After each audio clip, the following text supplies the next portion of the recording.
Morning family, আর একটা fresh blog নিয়ে আর প্রচুর ভালোবাসা নিয়ে আবার চলে এসেছি তোমাদের সামনে। আশা করছি সবাই যে যেখান থেকে ব্লগটা দেখছো খুব ভালো আছো, আর আমরাও বাড়িতে সবাই ভালোই আছি। এখন ঘড়িতে বাজে 10টা 40, আমার রান্না হয়ে গিয়েছে আর মেয়েও চলে গিয়েছে স্কুল। আজকে মেয়ের বাংলা আর ইংলিশ পরীক্ষা আছে, তো মেয়ে তো পরীক্ষা দিতে চলে গেল আর যথারীতি ভাত খেয়ে যায়নি, মুড়ি খেয়ে গিয়েছে, বললো এসে ভাত খাবে। আর রান্না বান্না সকাল সকাল হয়ে গেলে না খুব শান্তি আসে মনের মধ্যে। আর আজকে সকালে ওয়েদারটা দেখো, একদম মেঘলা মেঘলা, খুব আরামদায়ক ওয়েদার, কিন্তু খুব একটা গরম নেই, মিষ্টি মিষ্টি একটা হাওয়াও দিচ্ছে। আর রান্না কী করেছি সেটা তো তোমাদের সাথে শেয়ার করবোই, সেটা তো প্রত্যেক দিনই তোমাদের সাথে শেয়ার করি। আর ছাদে এসে দেখি কি, আমার যে লিলি গাছটা আছে, আগে তোমাদের দেখিয়েছিলাম না অরেঞ্জ কালারের ফুল ফুটছে, তো সেই গাছটাতে আরও দুখানা স্টিক উঠছে, মানে এখন 4খানা আছে, আরও 2খানা উঠছে স্টিক। দেখে তো মন সকালবেলাতে খুব ভালো হয়ে গেল। তো চলো এখন নিচে যাই, রান্না বান্নাটা তোমাদের সাথে শেয়ার করে দিই। রান্না যেহেতু হয়ে গিয়েছে, আর এই ফাঁকে হ্যাঁ বালিও দিতে এসেছিলো, আবার বালি দিতে এসেছিলো 20 বস্তা, তো সে বালিটাও নিয়েছি। আবার বালি দেওয়া মানে কী বলতো, প্রত্যেকটা জিনিসকে হিসাব রাখতে হয় যে কোন দিন কত বস্তা বালি দিচ্ছে, কতটা টাকা পেমেন্ট করছি, সব কিছু হিসাব রাখতে হয়। তো সেগুলো সমস্ত করা হয়ে গিয়েছে, জাস্ট আমার হাজব্যান্ড এলে ওকে বলে দেবো, তাহলে আমার কাজ হয়ে যাবে। তো চলো এখন নিচে যাই, এখন নিচে অনেক কাজ আছে, রান্নাটাই শুধু হয়েছে, পরে তোমাদের সাথে এসে আবার কথা বলবো। এখানে দেখো অনেকক্ষণ পর ভিডিওটা শেয়ার করছি। এখানে 2টো থালায় ভাত বেড়ে নিয়েছে আমার আর হাজব্যান্ডের, আর এই যে তরকারি পাতি সমস্ত কিছু দেখো, মুসুরির ডাল করেছি, এখানে এঁচোড়ের তরকারি করেছি ডাটা দিয়ে, তোমরা তো জানো এঁচোড় আমাদের বাড়িতে এখন খুব বেশি হয়। আর এটা হচ্ছে হেলেঞ্চা শাক, মুগের ডাল দিয়ে করেছি। এই শাকটা কিন্তু একটু তেতো হয়, তেতো শাকটা মুগের ডাল দিয়ে করেছি। এখানে আমি ঝোল করেছি, আমের টক ঝোল আর কি, আর ডালটা তো তোমাদের দেখালাম, আর এই যে ডিমের অমলেট। তো এই হলো আজকের দুপুরের আমাদের মেনু, মানে আজকের লাঞ্চ মেনু। তো চলো এখন খাওয়া দাওয়াটা করে নিই, কারণ হাজব্যান্ডকে এখন বসিয়ে রেখেছি যে আমি ভিডিওটা করব, তারপর তোমাকে এগুলো খেতে দেবো এই বলে। তো উনি বসে আছেন, এখন খাওয়া দাওয়াটা করে নিই, পরে আবার এসে কথা বলছি তোমাদের সাথে। এখন বিকাল পেরিয়ে সন্ধ্যের ঠিক আগের মুহূর্তে ছাদে এসেছি, ভারী সুন্দর একটা হাওয়া দিচ্ছে, আজকে গরমটা খুব কম। আর তোমাদেরকে দেখাতেলাম যে, তোমাদের বললাম না যে আমার একটা লিলি গাছের আরও 2টো এক্সট্রা স্টিক উঠেছে, তো সেই স্টিকটা তোমাদের দেখাতেলাম। আমার নিজের এত ভালো লাগছে স্টিক দুটো দেখে, তাই ভাবলাম তোমাদেরকে একটু শেয়ার করি। চলো একবার দেখে নাও। দেখো এখানে 4খানা স্টিক দেখতে পাচ্ছ, এই যে 1 2 3 4, আর এই দেখো নিচে আর 2খানা এক্সট্রা বেরিয়েছে, দেখতে পাচ্ছ? এই যে এই একটা আর এই একটা। আর আমার দেখো মেয়েকে পড়াতে গিয়ে আঙুলে কেমন কালি লেগেছে, এই যে 2টো স্টিক উঠেছে আবার, আশা করছি আরও উঠবে, কি ভালো লাগছে। আর আমার এই পঞ্চমুখী জবাটাই আজ 3খানা ফুল ফুটেছিল। দেখো এই যে দেওয়ালের ধারে একটা, আর এই যে 2খানা। গাছটা যে বাঁচবে কোনো দিন কল্পনাই করিনি, কিন্তু সব থেকে দুঃখের বিষয় হচ্ছে এই গোলাপ গাছগুলো একদম ফুলগুলো যাচ্ছে তাই অবস্থা হয়ে যাচ্ছে, ফুটছে না, একদম ছোটোতেই কেমন কেমন টাইপের একটা হয়ে যাচ্ছে।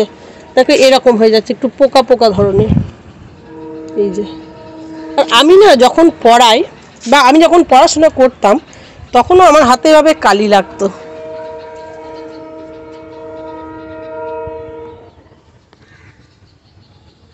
এই জিনিয়া ফুলের গাছটা আমাকে যিনি দিয়েছিলেন, তিনি এখন আর এই পৃথিবীতে নেই, তার দেওয়া গাছটা আমার কাছে থেকে গিয়েছে। এখানে একটা নতুন ধরনের জারবেরা ফুটেছে, কিন্তু ফুলটা একটু ছোট হয়েছে, লাল রঙ। এটা ক্যামেরাতে কীরকম রঙ আসছে বুঝতে পারছি না, পিঙ্ক কালার আসছে, কিন্তু এটা একদম রেড কালার। বাকি সব মোটামুটি ঠিকই আছে, সুন্দর চলছে সব। এখানে 2টো হলুদ জবাও ফুটেছে, ওখানেও একটা হলুদ জবা ফুটেছে, বাকি সব মোটামুটি ঠিকঠাকই চলছে। তবে শীতের গাছ এবার শেষের দিকে।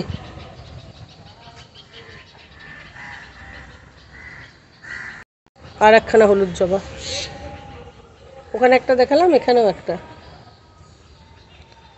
তাহলে চলো এবার নিচে যাই, সুন্দর একটা প্রাকৃতিক পরিবেশ। দেখো পাখিগুলো কি সুন্দর ডাকে, এখানে গাছপালা আছে তো সেই জন্য পাখি ডাকে এত। আর গরম পড়ার সাথে সাথে এই ফুলটা ফুটতে শুরু করেছে। সকালের দিকে যদি আসা যায় তাহলে দারুণ একটা গন্ধ ওঠে।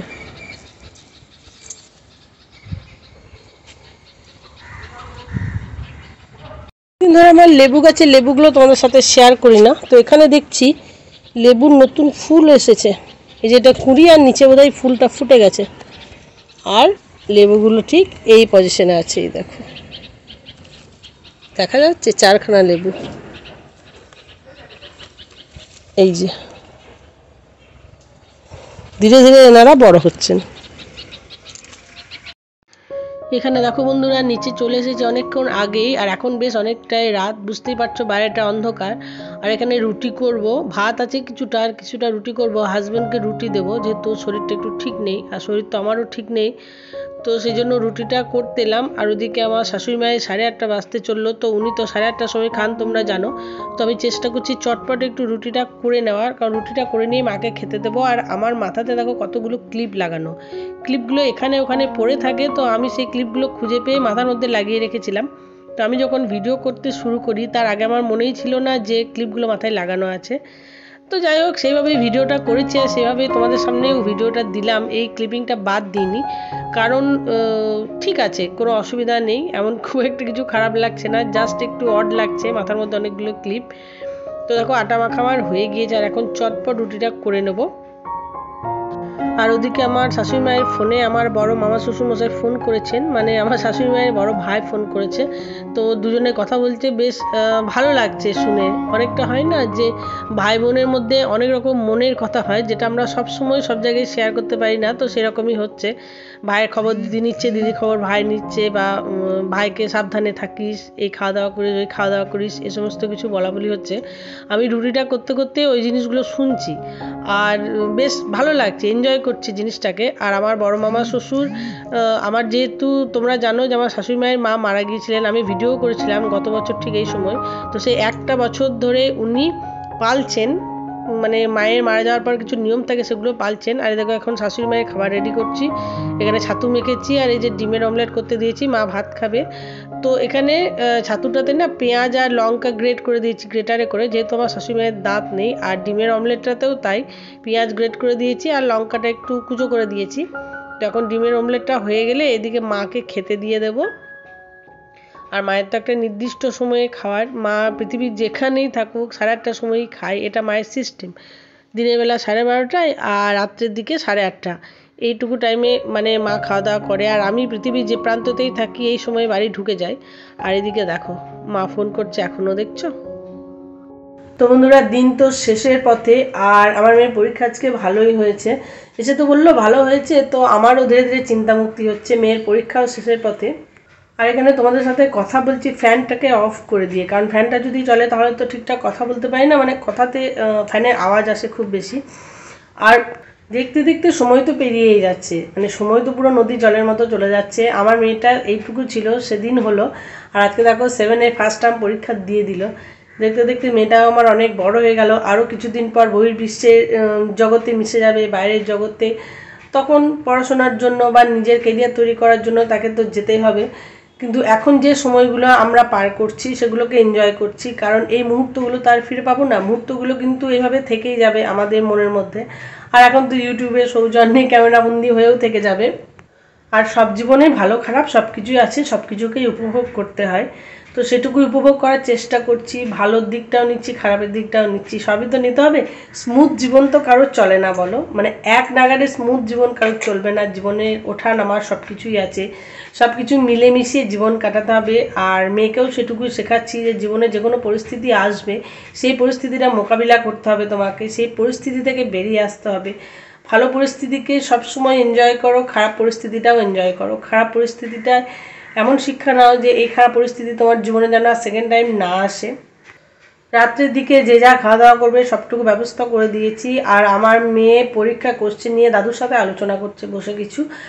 আর অতিরিক্ত গরম পড়েছে, সেজন্য শরীরটা আরও বেশি খারাপ করছে এখন। তারপর মানে সংযুক্ত হয়েছে কাশিটা, এতদিন যা ছিল ছিল, গলা বসা ছিল, তবে গলাটা ছেড়ে গেছে, এবার কাশি হচ্ছে। মানে ঠান্ডা লাগাটা আমার যখন হয় তখন ব্যাপক হারে হয়, এমনিতে ঠান্ডা লাগে না, লাগলে একদম আমাকে ভুগিয়ে ছেড়ে দেবে। তো সে অবস্থা এখন আমার চলছে। এখন অতিরিক্ত কাশি শুরু হয়েছে, জানি না এরপর আবার কি আসছে আমার জন্য। তবে শরীর যাই থাকুক, দৈনন্দিন যে কাজকর্ম সেগুলোতে তো কোনো রকম ব্যাঘাত ঘটবে না, বুঝতেই পারছো। আর মেয়ের পরীক্ষার শেষের দিকে মানে আমারও তো চিন্তা মুক্তি। আমার তো এত চিন্তা হচ্ছিলো মেয়ের পরীক্ষা নিয়ে, কারণ মাঝে কিছুদিন পড়াশোনাতে খুব গাফিলতি চলছিল। বড় হচ্ছে তো এখন একটু নিজের মতামত দিতে শিখেছে, তাই একটু গাফিলতি চলছিল। আর পিছন থেকে আমার তো ধাক্কা ছিল অবশ্যই, সেটা তো মাদেরকে ধাক্কা দিতেই হবে। মানে ও পড়াশোনা করবে নাকি আমি নাচরবান্দা, আমি পড়াশোনা করাবোই, এরকম একটা ব্যাপার হয়েছিল। তো ঠিক আছে, বাচ্চা মানুষ সবসময় একই রকম হবে না, একটু জেদ করে, একটু আমি এখন পড়বো না, আমার এখন ভালো লাগছে না, এইসবই চলে। তো সব কিছু মিলেমিশিয়ে মানে ওভারঅল সব কিছু ঠিকঠাকই আছে। তো চলো আজকের মতো ভিডিওটা এখানে শেষ করছি। যদি ভিডিওটা ভালো লাগে লাইক কমেন্ট শেয়ার করো, সাবস্ক্রাইব করো। খুব তাড়াতাড়ি দেখা হবে তোমাদের সাথে আবার নতুন একটা ব্লগে। ততক্ষণের জন্য সবাই খুব ভালো থাকো, সুস্থ থাকো। আর আমার ভিডিওটাকে একটা লাইক করে দিও, পারলে একটু শেয়ার করে দিও। তোমাদের প্রত্যেকের সাপোর্ট ভালোবাসায় আমাদের কিন্তু এগিয়ে চলার একটা মোটিভেশন, মানে আমাদেরকে মোটিভেট করে তোমাদের প্রত্যেকের একটু সাপোর্ট। তো চলো আজকের মতো টাটা, দেখা হবে খুব তাড়াতাড়ি তোমাদের সাথে আবার নতুন একটা ভিডিওতে।